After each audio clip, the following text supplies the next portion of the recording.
What is up, Mav fans and hoop heads?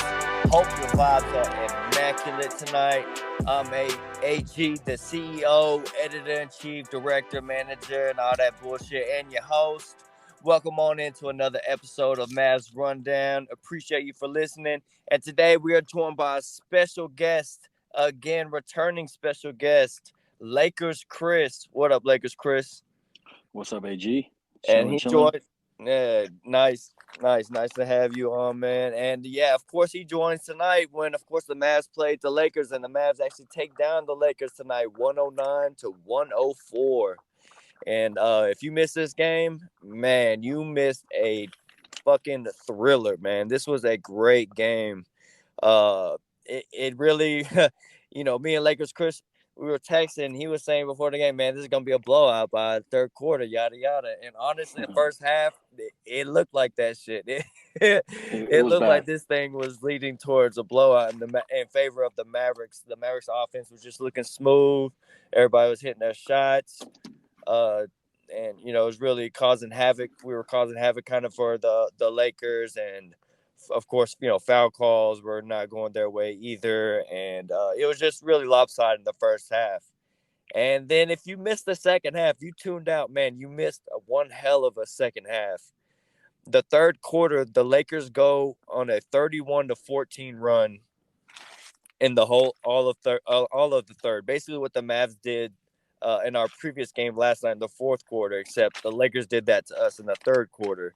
And Mavs were up by as much as 21 points, and the Lakers came back and took the lead. And we're up by, and then going into the fourth and stuff, Lakers ended up taking the lead up by 6 at one point. And then it gets down to the last minute. The Mavericks really put on some at the end of this game. That's when Luka really turns it on. And he did at the end, especially had some good stuff over one-on-one with LeBron. Those matchups at the end, that shit was awesome to see them go at it. And Luka made some plays, and the Lakers just couldn't make the plays. And at the end of the game, and the Mavs come out on top tonight, 109-104, as I said. And Luka finishes 25 points, 8 rebounds, 5 assists, 1 steal, 2 blocks. He had 6 turnovers too. And missed all of his 3-pointers. So 25 points, all, 2-pointers and fadeaways and free throws. He was 7 of 11 from the line. So we definitely need to see that free throw. It felt like he missed a lot more than just that, looking at the free throw stat. But he also had one ferocious ass putback dunk. I think was that the first half? It was either the first or the second quarter, but it was on Dwight, and he completely just baptized Dwight. It was cool to see, because it was like he drove the lane, and of course, the fouls calls were a little bit fluky in the first half. Luka goes up, and it was kind of a rough, I forgot who it was, Russell and somebody else contesting it. It looked like Luka almost got fouled. It's like the ball got knocked out the way, and Luka still grabbed the rim, and he came down almost awkwardly and missed the whole next defensive possession. And then y'all score, the Lakers score, and then we come back down. And then I think that's when it happens too. Like something goes down, that possession or the next possession where someone, puts up a shot, and Luka, I think he's fueled by that whole, by the messing him over. He goes up, man, just climbs over Dwight Howard and just one-handed. I was just going to say that he definitely was upset over the last call that I guess they didn't get.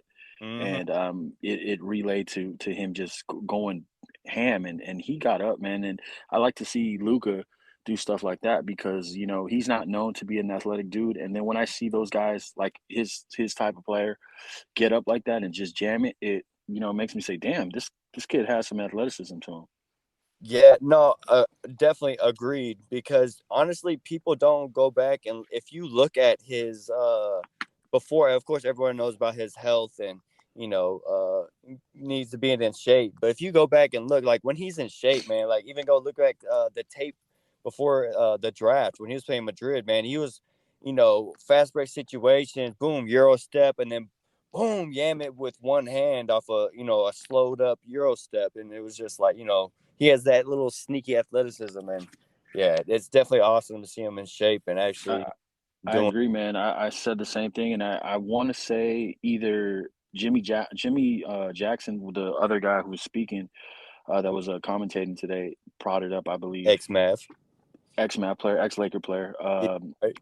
One of them brought up that Luca is in a lot better shape than he was at the beginning of the year, and we see that with a lot of players. You know, they come in, from the summer, drinking, doing whatever they were doing, eating good, and they kind of have a little bit of a delay in being ready for training camp, and then it lingers on to the regular season. And I see a little bit of a difference. It's not much, but those 10 pounds, 8, 10 pounds, they matter. And that off your body will definitely help your athleticism and getting off the Hmm. off the floor and defensively. And I definitely, from a non-Mavs fan, see a difference in his body. Saying that he did get in a little bit of better shape, once the season kind of extended. Yeah, even the ESPN, the NBA Today lady, Malika Andrews interviewed him, and Luca straight up admitted he knew he had uh, his weight, basically his conditioning issues Right, at the beginning of the right, season because he just came off of the playoff and then having to go straight into the Olympics and them having the long Olympic run. And then, of course, he just got paid. He just of signed that course. Fat Mike's He been contract, eating so now good, he man. just got He been paid. eating good. So it was really like that all perfect storm was like he just had that whole Olympic run. NBA season is about to start already. It's like, where's his break? Like he's trying to take a break, and when he does take a break, dude, he just got paid. So he's he definitely was probably living his best life doing that. But I mean, that's all comes with being a young player too, learning that nutrition is a big part of being an athlete. And that goes for any age kids out there. Like nutrition is a big part of it, and it goes to show even a guy like Luka Doncic has to take lessons about that, and he's taking note, and it's good to see him healthy on the floor because man, we definitely need him. I thought there for a minute he was gonna run out of gas in the fourth. Man, like man, maybe we run him down a little bit too much because he did play 38 minutes. But I mean, this Mm. is one of those games where the stars are playing. But I, I I think, man, and, that and he my really did show up and make those critical buckets down at the end, especially one on one with LeBron on him. I think one of the key things that I saw from the second half was it kind of looked like Luca and the whole Mavs team kind of took their foot off the pedal. They had Right. a comfortable lead going in the third. Yep. And I mean, I think from a Lakers fan's perspective as well, you could just see the body language from the Lakers, and it was just bad, and it's been bad all year. And the energy between the team, you can see they're complaining about calls. They're frustrated with the defensive effort, and that's what even somebody. I think Jimmy Jackson brought it up too. It's not that they're losing; it's the way they're losing and the effort that's being shown. And then to relay back on Luca, man, and his conditioning. We forget that the kid's barely turning 23. He turned 23 yesterday, right? So Right. he, a lot of times, for everybody's different. What I'm trying to say is there's guys that have this crazy body when they're 21, 22, up to 25, and there's guys that their body changes as they get older. And with Luca, I kind of feel like he's going to do that kind of like Kyle Lowry kind of thing, where Kyle Lowry came in the league a little bit heavy, and after his fourth or fifth season, you saw him really lose a lot of weight. And I mean, I always Yeah, mention this. that's a great comparison. I didn't think I, about that. That's a I good. always mention this to people, man. You for Luca, what he's doing, being a little bit overweight, a little bit out of shape. What's going to happen when the guy loses 10, 15 pounds and he's ripped up and he's the guy's going to go crazy. So he's already doing what he's doing now. And I think that's a testament to J Kidd and Jared Dudley, former Lakers coaches. I just had to throw that out there. Yeah. And I think they're with Nico, and Good. I think they're really putting an emphasis on Luka, you got to be in shape. Next year you got to come back and to start the season, you really got to come in shape, and it's gonna help. It's gonna help speed up the process of the whole season. Opposed to them, we're playing catch up. You see that they struggled a little bit during the beginning of the season, and now this team is 37-25. Sitting fifth in the West. That definitely, like I mentioned on our last cast together, they will do a lot better if they can hold that 4 seed and contain home court advantage for the city of Dallas. Yeah, and agreed. I don't think J Kidd, Dudley, all of them wouldn't be doing their job if they weren't in his ear all constantly about making sure he's on his nutrition and how the great players always, on their, we hear LeBron is, spends like, $1 million just on his Right, body, stuff like right. that. So it's like, it's all about, that And investing in your body. and And one thing I will say, AG, is, and I don't know if you guys as Mavs fans have noticed it, but this kid Jared Dudley, man, he's going to be a hell of a reason why the Mavs can become a great, great team. And I think he gets overlooked because IQ wise, knowledge wise, he's a student of the game, and he's played with great players: Steve Nash, LeBron, AD. Even right. before that, he's played with a lot of great players, and he's had good coaches. And the guy, even in college at Boston College, I believe is where he went, played with Jameer Nelson. He was a high IQ guy, and players like that they're role players. Those are always the ones that end up being great coaches. Phil Jackson, Rick Carlisle. These guys are Steve Kerr. Steve Kerr. They're role players. They have 12, 13-year NBA careers. They're not crazy, all stars or nothing. But then they come and they coach and they know the game and they study the game. And Mhm. I think Jared Dudley is going to be a very key component for Luka and for the future of the Mavs, with his knowledge. Right. No, that's a great point. Honestly, I think he has had a big impact on these guys because especially when you're watching like the Mavs games and whenever they come to the bench, he's out there. He's like the timeout's called. He's like one of the first ones out there, like as a coach, high fiving the players, gassing them up, pulling over players to the side, talking to Right. them. Right. And I think in a lot of like the interviews and stuff, they credit him too. Like they know Oh that man. he's a great when they say that locker presence, he's Oh yeah. even as a coach, like he has a great, just that kind of like that locker presence. Because I mean, shit, he just was a player on the bench, like what I'm saying, like last It, year, or if whatever. if So you it's ask AD, if you ask LeBron, if you ask that Laker team that won the title in the bubble, one of the most underrated people for that team on that team that actually played, they will always tell you that it was Jared Dudley. I mean, yeah, he was AD's like right hand guy. He was in LeBron's ear. He was in Frank Vogel's ear. He was in everybody's ear. He had a key piece in everything. And again, I cannot reiterate with you guys being Mavs people, this being a Mavs podcast, the importance of Jared Dudley. He's going to be a key guy, and it wouldn't surprise me, AG, if in 2 years or maybe even next year, he gets some offers to be an assistant head coach. Like the one right. right below the one. But I think J Kidd, really clicked with him, obviously, because he coached him during the Yeah. bubble and again last year. And I was a little disappointed that he didn't come back just because he has that veteran voice that hmm every team needs, man. And you guys really have like a player coach right there, and it's great to see. Yeah, the I think what they've done with the coaching staff, like bringing in, of course, uh, the whole front office, like reload and everything, but also picking the right coaches and then J Kidd bringing in the right guys. I think they've done it. Like another guy that's underrated is our assistant coach on the defensive side, Sweeney, the redhead. The redhead Yeah, is passing over yeah. there. Just that's the head of our schemes that we're doing defensively, which credit to them because that's another thing that was messing y'all up tonight. We were going to this like zone man thing that we do that we run, and then we'd mix it up, go man, and then boom, hit you with some zone. And I think that really kind of confused y'all and caused some of those turnovers, especially late turnovers in the ball game.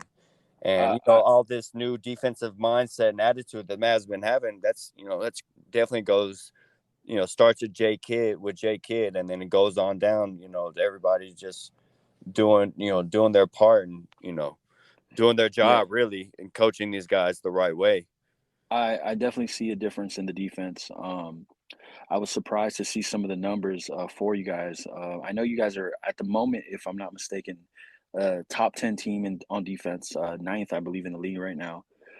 You're second in the league at guarding the opponent's points per game, I believe, at 103.4. So they're second best team in the league at allowing points.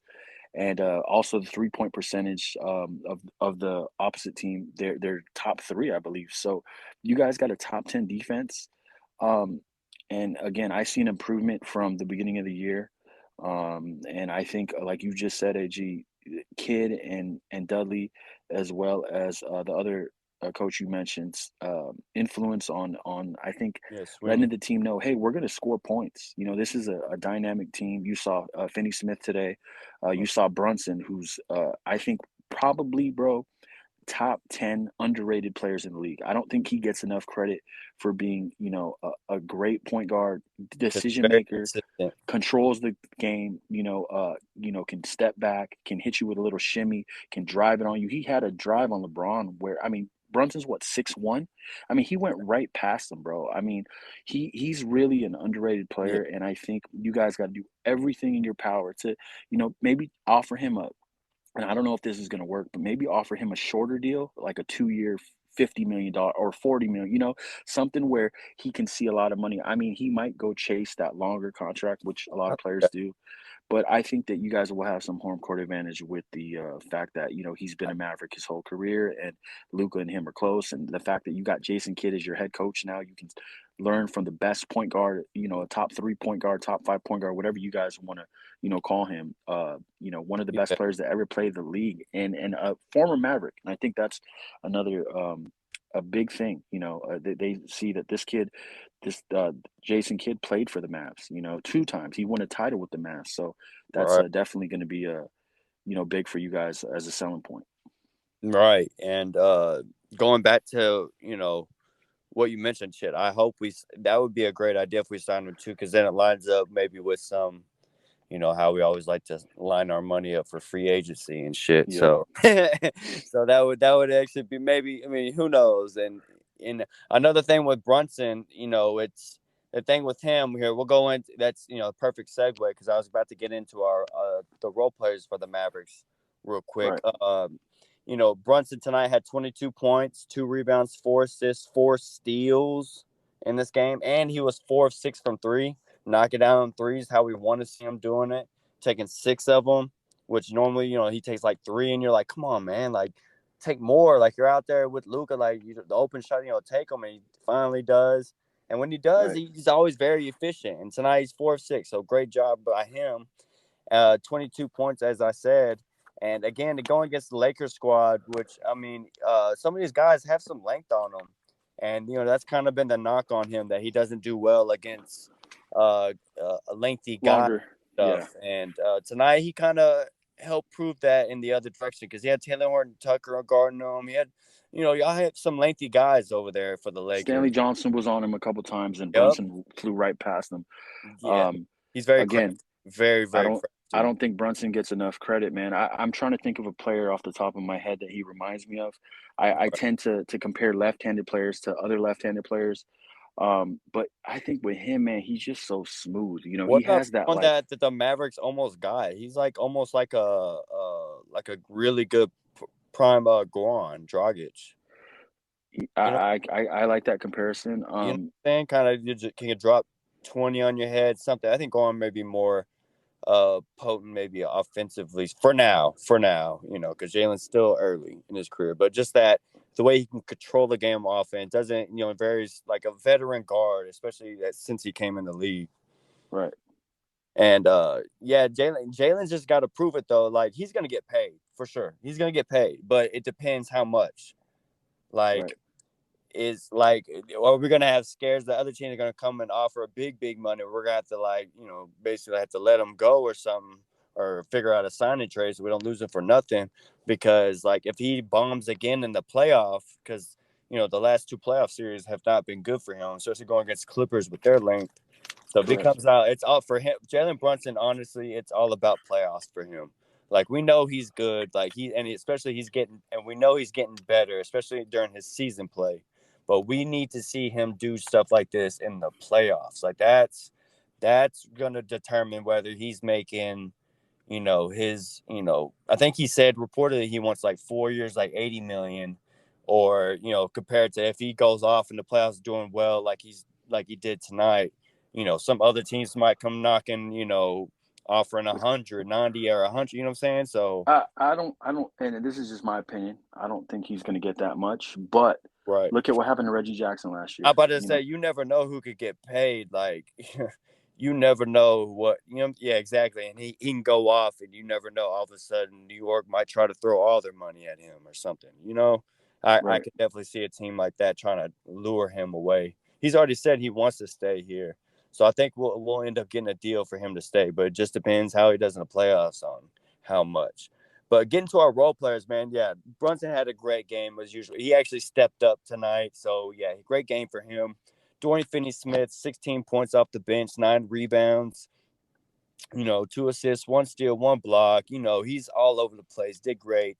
Had 3 threes. Reggie Bullock, he took a lot of threes, only made one, but I mean, kept the defense honest. Played really good defense for us tonight. Him and Dorian Finney-Smith as our wing defenders out there. Dwight Powell did great in his role. He's doing really well since the whole Porzingis, which this whole team has since the trade. I feel like everyone's now like more confident in setting their roles.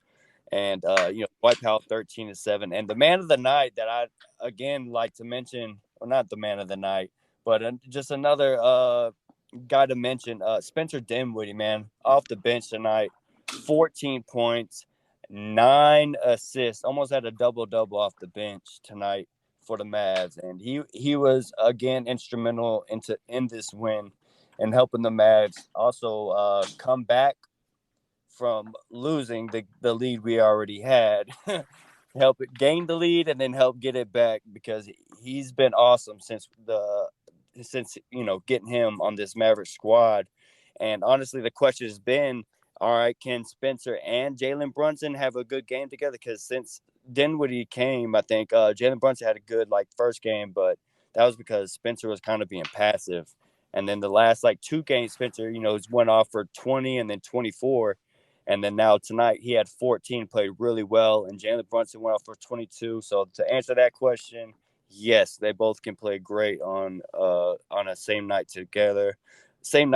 And honestly, they having another playmaker, which all the Mavs fans were begging for, it fucking paid off tonight, because Spencer came off, did his thing, 9 assists, really set up a lot of guys, drove the lane, got in the paint, was disturbing everything, doing what you need to do.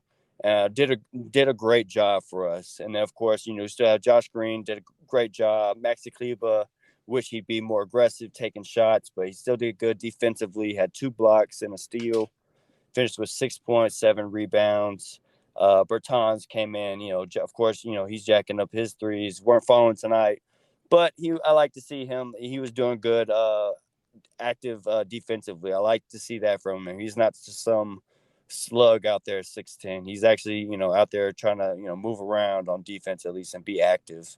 So you like to see that. It's not just some super open door.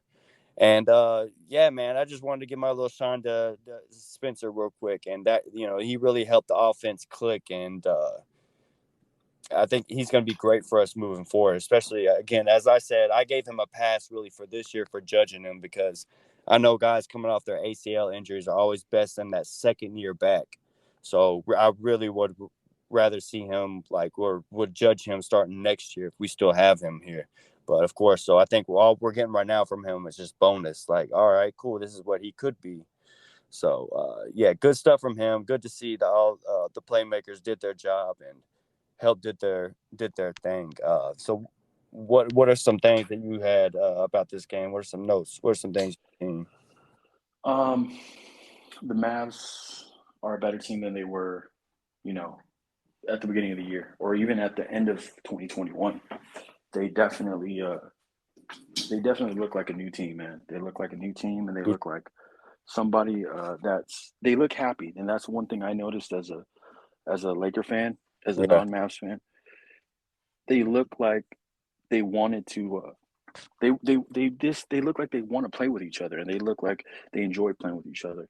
Something that the Lakers are not showing at the moment, Very contrast on that, yeah. and they look like they're happy, and they look like they care. And you can see some of the guys that have been there 4 or 5 years already since Luka came in. Finney Smith is hitting threes, and Kleber, he's one of those guys that like he reminds me of Caruso. He won't give you 15 a game. Maybe he would if you gave him 32 minutes or 35 minutes a game. He'll get you 15 here. He'll get you 3 here, or 5 here, 8 here. But it's the little things that he does. Pests, on defense. Getting into it with Dwight a little bit. Getting into it with who was the other player? Carmelo. Carmelo Yeah. always gets into it with everybody. Carmelo, yeah. And I mean, I think this is my perspective, AG, from again a non-Mavs fan. Right. I'm gonna be completely non-biased. I'm tell you the truth. What I have hope for you guys is that you guys aren't fully gelled yet. And what I mean when I say that is Dinwiddie and Bertans, they're still new to the team. Oh yeah. They got rid of KP, which obviously I know a lot of Mavs fans are kind of mixed with. Some wanted him gone, some wanted him to stay. Yeah, but like you said, look at the team; they look really happy. Like they look happy. You noticed it, and I think that honestly changed a lot too after the KP trade. Like you see, like in the last 4 games, however many games it's been since the KP trade, like this team honestly looks like every player looks like they've had like a weight lifted off their shoulders, like, and they're all playing more. I think those players were affected by the fact that we all knew the talent KP possessed. It was that he was never healthy, and he just wasn't giving you a consistent play. He'll have 28 one game, and then the next game he'll have 12. And you're like, yo, this isn't adding up. And I think getting rid of him, and and they took back Bertans' contract, which is a little high, but I believe he has 2 years left, and then after the second, he has like an option or team option or something, so they can always avoid that. You're getting a stretch player that can shoot the three, play a little bit of defense. Dinwiddie, LA dude. So the thing with Dinwiddie, I like what he did today. I just want to see more of a consistency from three, because I think he's a good player. I think he's a guy that can definitely be, like, for you guys, 6-man right off the bench, and give you guys instant offense and play a little bit of defense. I mean, he's not a great defender, but he can give you energy. But again, I'm positive. I see a positive light for you guys on the fact that you guys aren't fully gelled yet, and you guys are playing the best basketball you have probably, since I want to say, either last year or the year before, where, they were looking really good going into that Clippers matchups both times. Another thing that I want to say is that Luka, I mean, why is he not getting consideration for MVP? I mean, they're fifth in the West. Real quick, the Dinwiddie thing, we all had questions about that, but everyone talking about changing teams. Like, since he's been a Maverick, I think he's hitting like at least like 40% from three since he's been with us. And that's going to be a testament he's been to Luka. At least like the last 2 games when he had those 20-pointers, like he was like 50% one game. The other game, he was like, I forgot what it was. And then tonight, he's 2 of 5. So that's, 40% right there. So, yeah, he's doing great. And my bad. Continue about Luka. No, you're good. I just wanted to, reiterate the fact that Luka's not really even getting serious consideration from anybody as a MVP candidate. You're getting Embiid. You're hearing Embiid a lot. You're hearing who's the other guy? DeRozan, which I think DeRozan is definitely, and Ja Morant. And Ja, but again, his team's in third, and he's playing crazy. I mean, he had 52 the other night. Bro, let me tell you why I almost made a separate pod like yesterday, because I was so pissed off. Like, Mavericks just had a 21-point comeback on Sunday night, prime time, ESPN game. That Friday, the dudes on TV were talking about, like, oh, I think that's the game of the weekend. Steph and Luka matchup. Steph and Luka. It's gonna be da-da-da. Monday, the shows that I basically put on the two morning show I seen did not play a single highlight, did not even talk about the 21-point comeback victory that the Mavs had over Steph Curry and the Warriors. I The was Mavs so don't get fucking enough love, man. pissed. I mean, I was it's like, amazing. that is so the national media, like the TV media, to really just like Oh, they're scoop more that win concerned. to the side, like really. They're And they more concerned highlighted. of. They literally played your Lakers highlights because that was That's the what I was night y'all just had. gonna say. Yeah, that was that. They played y'all stuff twice, which I get it. Y'all played the Lakers status. I get y'all gonna play y'all, and then they play the James Harden and Embiid game, which I'm like, that was a blowout. But I get why they want to play that. It's the big stars, but it was a blowout game. It wasn't that many highlights from it. Like one behind the back dunk to Joel where he dunked, tomahawk. Like that wasn't even, you know what I'm saying. And then the Typical NBA 21 man. point comeback, no mention, not even a quick little like, oh, and quick takes, like, oh, and recap from last night. The Warriors were up and nothing. I was so pissed. I almost made a separate pod.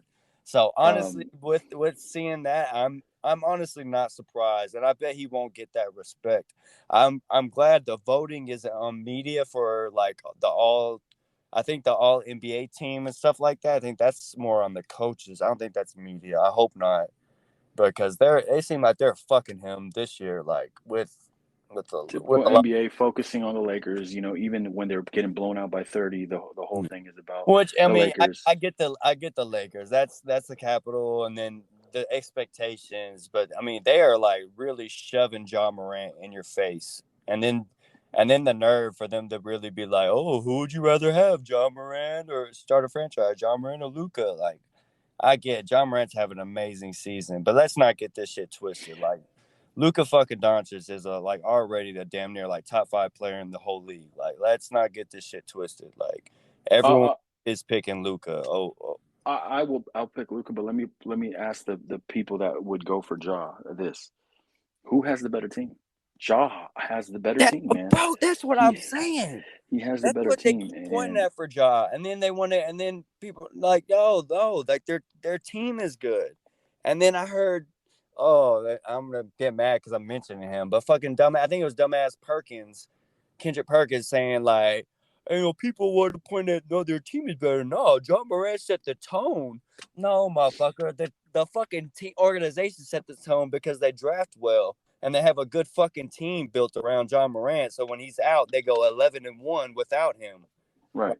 Like, like John Morant did not play a single minute. Like, no, like I don't. No, bro. Yeah, I'm not buying that bullshit. Not at all. So yeah, I'm definitely I'm a glad Luca to guy, hear that. man. Always have been. So for me, it's Yeah, not even a like contest. I wouldn't put MVP as like I mean, Luca as like the front runner for MVP or anything, but he's definitely got to be mentioned in the conversation. And I'm I just saying think he I should get think some he's on the love, man. I think he's on the tear. I think he knows that, and I think that's why he's gonna try to finish this season strong, because especially without Porzingis, because honestly, that match with him and Porzingis, of course, is like the potential was there, but on the court when you're watching a game, it was just such a clunky fit. It's like Porzingis wanted his post ups and stuff, which I was for because I wanted to get him going. But of course, it's not working. It's just outside looking in, it was just clunky and it didn't fit. And now with him gone and having some pieces in that we really need, which Bertans brings the shooting, and he's also 6'10", so that helps.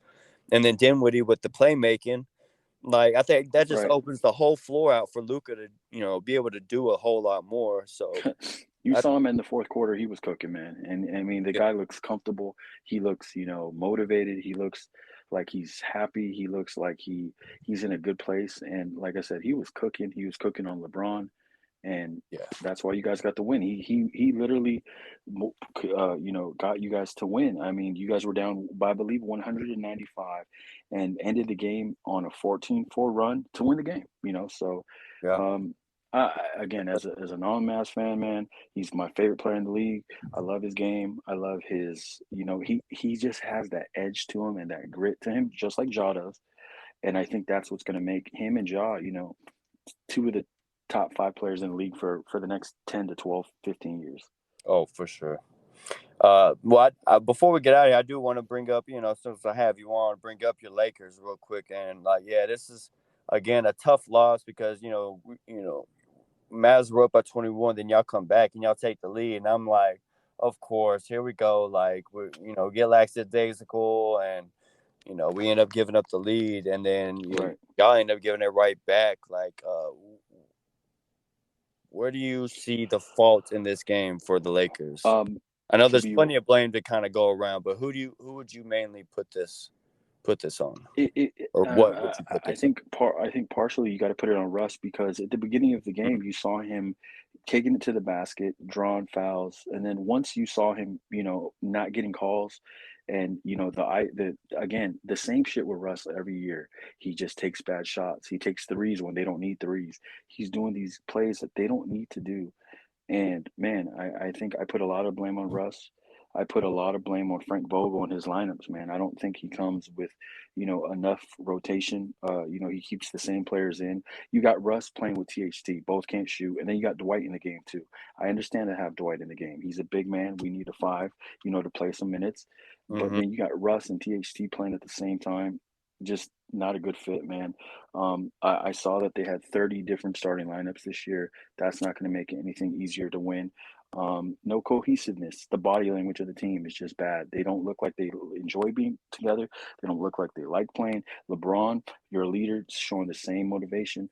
AD's been out. This is just a mess of a year. The only bright spot that I seen from the Lakers tonight was Monk. Monk is just that guy that will give you, Yeah. 18 points, any given night, 20 points any given night. Kind of has Yep. that Lou Will, I think we talked about he's y'all's Tim Monta Hardaway. Ellis. He's definitely a good player. I just think that he's too small and a little too skinny, and that's what kind of takes him out of the game because he All can't right. defend anybody. But again, He'd be you great as a guys, six man, but y'all have yeah, to he'd be great. have to He'd have be him great as as a six y'all's man, but we don't even starting have two. players. We don't have players right now to play, so he started. Um, but for a minimal contract kind of guy, fuck yeah, I'll take him. Exactly. But Yeah. Great my deal. my team is a disaster. They just don't look good, and I blame a lot of that all as well as on Frank Vogel because I think his lineups are trash and he's not adjusting to the fact that we're doing bad right now. Yeah. But I That's want to give you guys the credit because you guys came back at the end. You guys did what you had to do. You came into LA, got a win, yeah. and I think the Mavs are finally getting considered as one of the best teams. Uh, in the West. They're slowly becoming, noticed and taken Uh, seriously Yeah, from I was about to teams. say I would say we're one of the best, but definitely like the way this team is looking, it's trending towards the direction where we're definitely going to be a scary out in the playoffs. Like whoever we're going to play, like you better come ready to play because Well, we're gonna you all guys are a hot team, all and you can that's handle. Yeah, yeah, we're gonna try and kill you with that small ball shit now. So we're yeah. trying to that's good You guys too. are a hot team, and you guys are ascending in the right direction at the right time. And I think Yeah, that's going to help you guys. And good luck to you guys for the rest of the year. When you play us, let us win. And I hope to see, I hope to see, you know, Luca, take his game to the next level. I want to really see you guys get a first round series at home, hosting it, because I think that's what stopped you guys from winning both last year and the year before. And I want to see for the city of Dallas because this is where I reside now. I would like to see, you know, definitely a change in culture because I think slowly they're getting there, but they're not there yet. And I want to see the Mavs, do right. something and go back to being a consistent, formidable, second, third round, playoff team. First round's Yeah, not good enough. yeah, This team is better than that, and this city deserves, for the Mavs to play to their potential, man. yeah, that's greatly put there. And of course, right now the Mavs are in the fifth seed right now, 37-25, right behind the Utah Jazz in the fourth seed at 38-22, right on their heels. And yeah, if the Mavs can keep playing like this and go catch a run and hope that Utah has a couple bumps in the road, and man, we really catch that fourth seed and get home court advantage against them or whoever in the first round. I think that would be huge too. I hope the Mavs are. I think that's what they're gunning for too. Especially the ones that have been there. They know how important it'll be to have home court. Have that Right. first two games at home in the playoffs because the last 2 years, of course, we're always starting away. So it would be great. So I think they're especially since it's right there. Hopefully they're aiming for it, and yeah, it's going to be a great end of the season coming up. Any final thoughts for you before we Again, I want to thank you for having me on for the second time, man. I think what you're doing with the podcast is great. You're showing the Mavs nation that this you showing them how much you care for this team and how much you love this team and how much you love this city. And man, you're doing a great job, and I appreciate you having me again. And I hope to be on soon again, bro. Keep up the Oh good yeah, work. for sure. You already know you're gonna be on again, my man. Appreciate that. Much love to you, bro. I Yes, appreciate sir. that wholeheartedly, bro.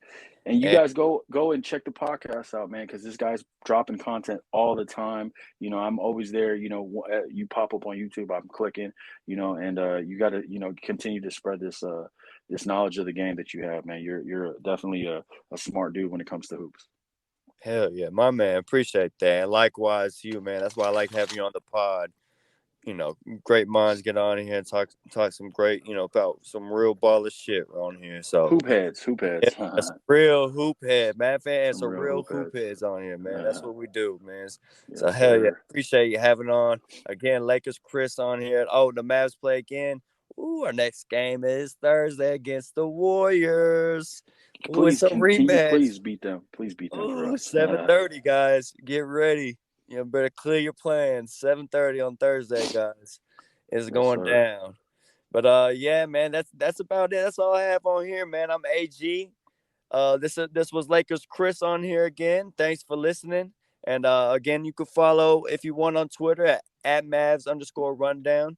And of course, Mavs Rundown is on YouTube along with Spotify. And I'm trying to get it on iTunes, get all that figured out. Don't worry, coming soon. All right, man. So remember, y'all, cool heads prevail. And I'll see y'all next time on the Mavs Rundown.